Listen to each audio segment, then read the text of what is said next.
Andrea threw her backpack to the floor in irritation.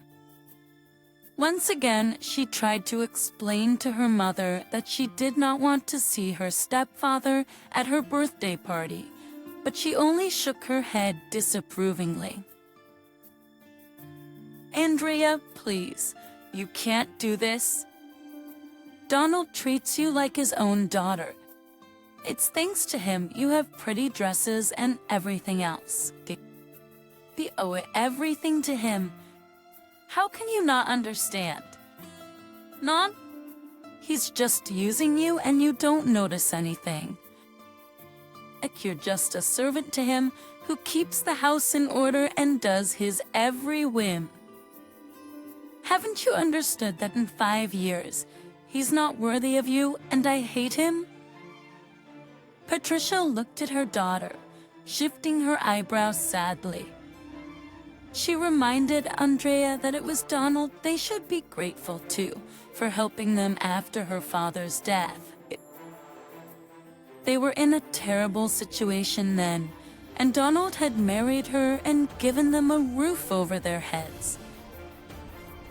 Patricia was sure that Donald loved them, but Andrea wouldn't listen to anything. The girl kicked the backpack away with anger again and stopped talking. The mother only shook her head reproachfully and left the room. Andrea threw herself on the bed and sobbed in despair. It took about 10 minutes before the girl was able to calm down. She rolled over onto her back and lay there with her eyes open for a long time, thinking that she could never love this unpleasant man no matter how her mother tried to change her mind. Donald had done nothing wrong to Andrea. It seemed to everyone from the outside that he really loved his wife and her daughter. But Andrea, with her amazing intuition, felt that this man was a skilled deceiver and not as harmless as he was trying to show. She felt something disturbing, but so far she had no evidence to reveal his true face to anyone. Andrea sighed heavily. She no longer had the strength to fight with her mother, so she decided to agree with her and tolerate her stepfather's presence at her birthday party, just to keep her mother from crying. Besides, she would soon be an adult, and then no one would be able to make her do anything she didn't want to. Andrea left the room, went into the kitchen, and hugged her mother, who was standing at the sink. "All right, let him be at the party too, but I won't change my opinion of him anyway." Patricia hugged her daughter and promised that all would be well with them, and she herself would admit her mistake later. 6 months passed. Andrea graduated with honors from high school and got into a university. The stepfather was happy for Andrea, but something still bothered the girl. She no longer spoke to her mother about it, believing that it would not do any good, and kept her thoughts to herself. Until the first semester was over. Studying was easy for Andrea, and she could have achieved better results if she had tried harder.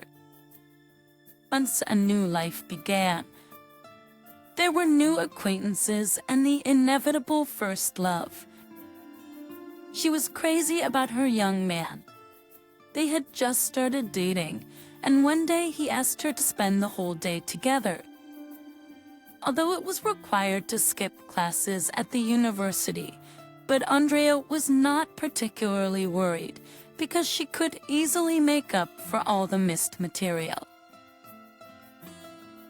At home, nobody was supposed to know that she was skipping classes. In addition, for some reason, her stepfather had been asking her about her study schedule every day lately. One morning, everyone woke up, and as usual, got ready for their own business. Andrea went to the university. Her mother went to work, and her stepfather, who had a day off that day, was also going about his errands. Andrea left the house first. She planned to wait until everyone had gone away, and then she was going back to the house to change for her date. She wandered dreamily in the neighboring park for an hour and then hurried back to the apartment. The house was quiet.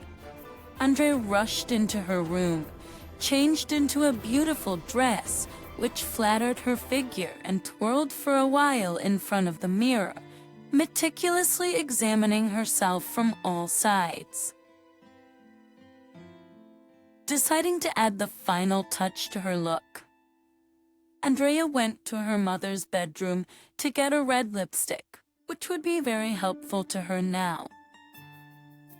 Andrea spent a few minutes looking for lipstick when suddenly she heard with horror the key being turned in the keyhole, which the girl froze, realizing that she would be in big trouble if someone caught her in the house at this time. She had no choice but to hide in the clothes closet and wait for Donald to leave. But things didn't work out the way she'd anticipated. Donald was not alone. Andrea heard a woman's voice and even thought it was her mother at first. But when the woman laughed, she immediately realized it wasn't her. Andrea was trying to figure out what was going on, but then the door to the bedroom opened, and her stepfather and an unknown woman walked into the room. At that moment, everything became clear to Andrea. She held her breath and felt her heart pounding hard. She couldn't believe that Donald was such a shameless hypocrite that he dared bring another woman into the marital bedroom. Andrea closed her eyes, trying to distract herself from this situation and not see what was happening. But then, suddenly she opened them abruptly. The girl realized that this was the chance she had waited so long for, and she could not miss it. Andrea cautiously pulled out her phone, turned off the sound, and turned on the camera, opening the closet door slightly.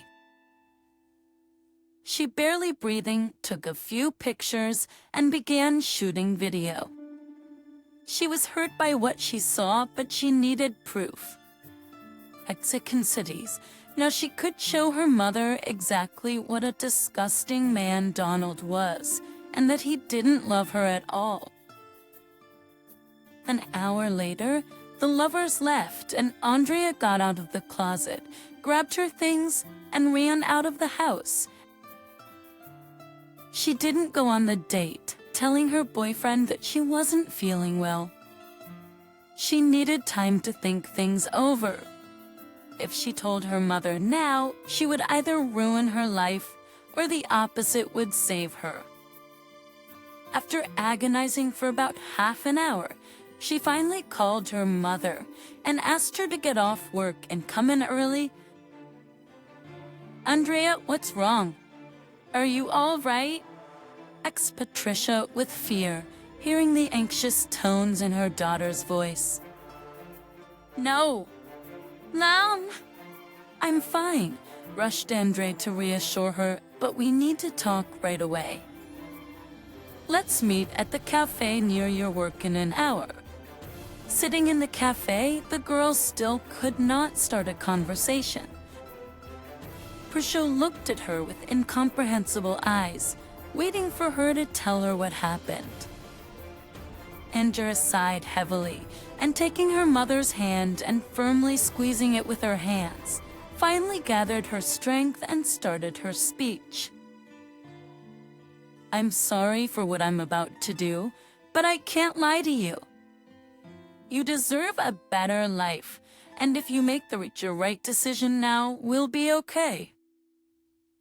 We'll get through this, believe me, because I'll always be there for you.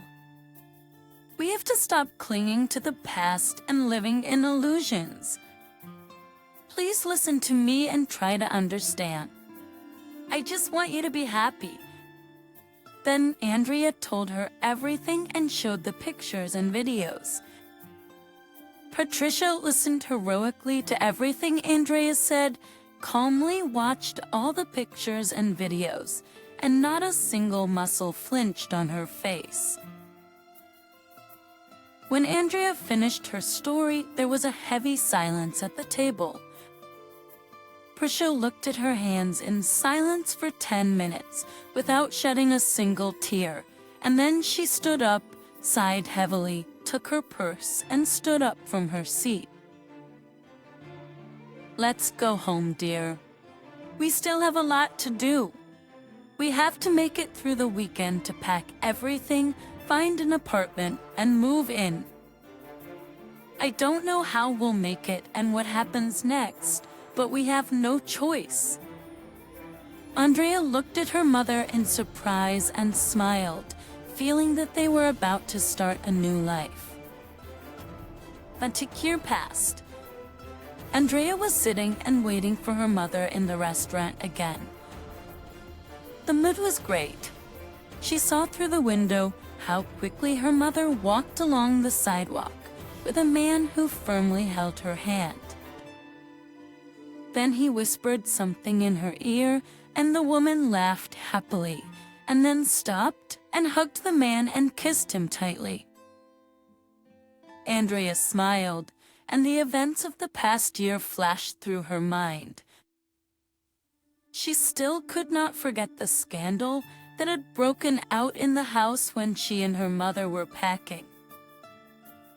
They had to move quickly to the first rented apartment they could find. It was a wonderful coincidence, but the owner turned out to be Andrea's teacher at the university.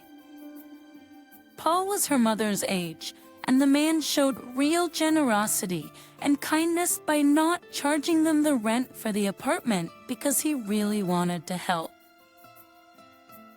After a while, things flared up between her mother and Paul, but the woman was not immediately able to trust the man again. But now the couple are inseparable, and Andrea was delighted because her mother had finally met a good man who makes her happy. "Well, are we going to celebrate or are we going to keep dreaming?" said Patricia with a kiss to her daughter's cheek. Andrea was distracted from her memories and smiled. "Of course, it's your wedding. We'll party until morning," smiled the girl, happily rejoicing for the newlyweds and the fact that now they'll all be fine.